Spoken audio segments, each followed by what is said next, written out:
Alright, welcome in ladies and gentlemen. This is just going to be a quick tutorial video on how to defeat the duo Godskin boss, which is the mandatory boss to reach the end game of Elden Ring with a purely strength slash dex build, mainly only.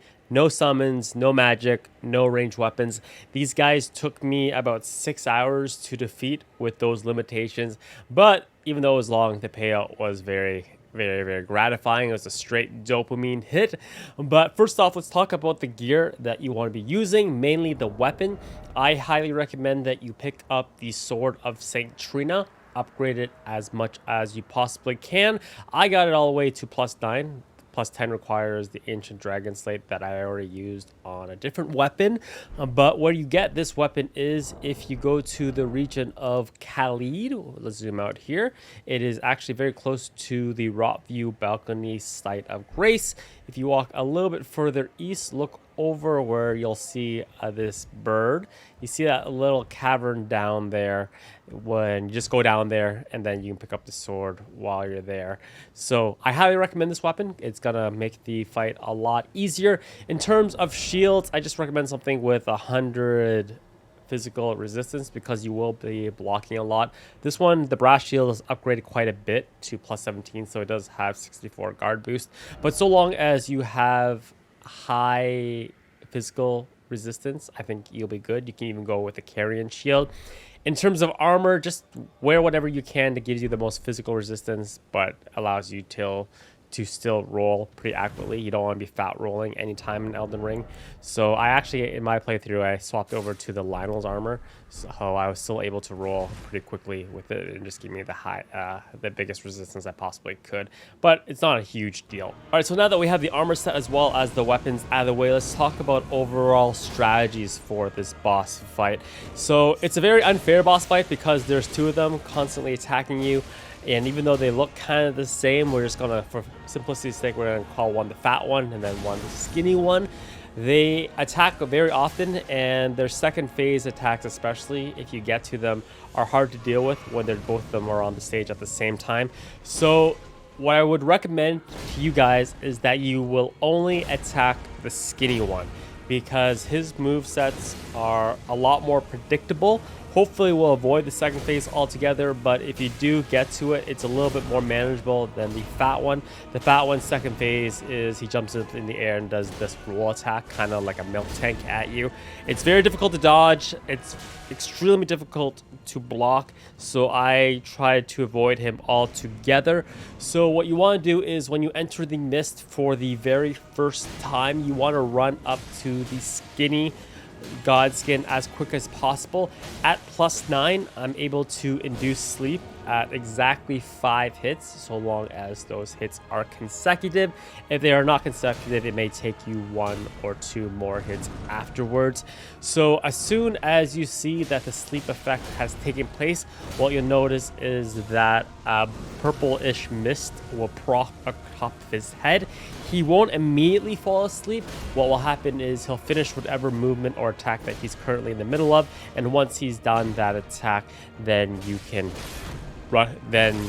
He'll fall to the ground. Then he's pretty much down for the count for several seconds. If you have an opening, what I recommend is that you go two-hand and then step behind him and just hit him as many times as possible. You'll actually be able to induce a second phase of sleep when he gets up. So once you see that proc happen on top of his head again, what you can do is just take a little breather, recharge your stamina, and just keep wailing away.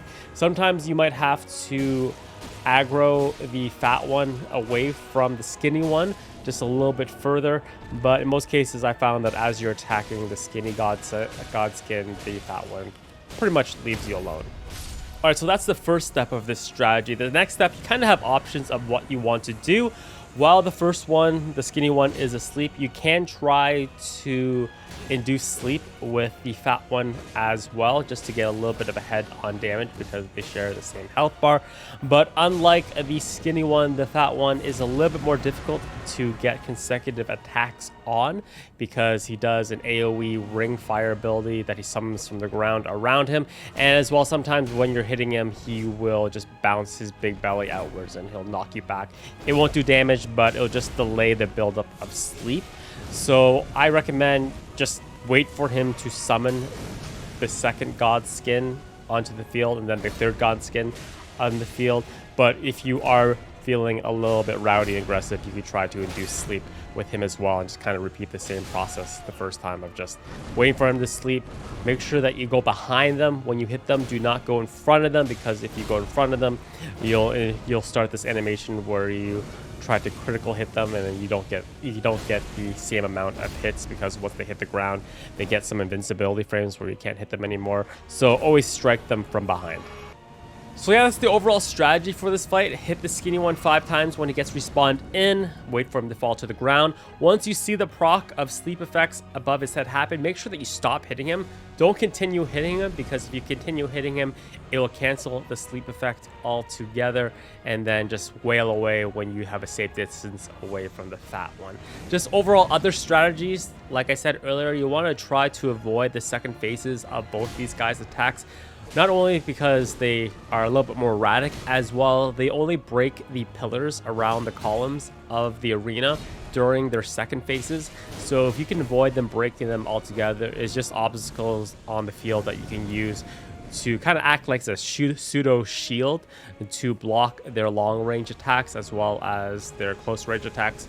You can kind of just wait behind the columns, and for the most part all their attacks won't reach you. So yeah, that's pretty much it for my overall strategy and how I used to beat them. Like I said, it did take 6 hours to do so, but it was extremely satisfying and gratifying the entire way to do it without any summons as well as magic. And just good luck to all you in your ventures through Elden Ring and whatever playstyle you choose. Hopefully this video was helpful or entertaining to you guys. If it was, thumbs up, I would greatly appreciate it, and we will see you guys next time.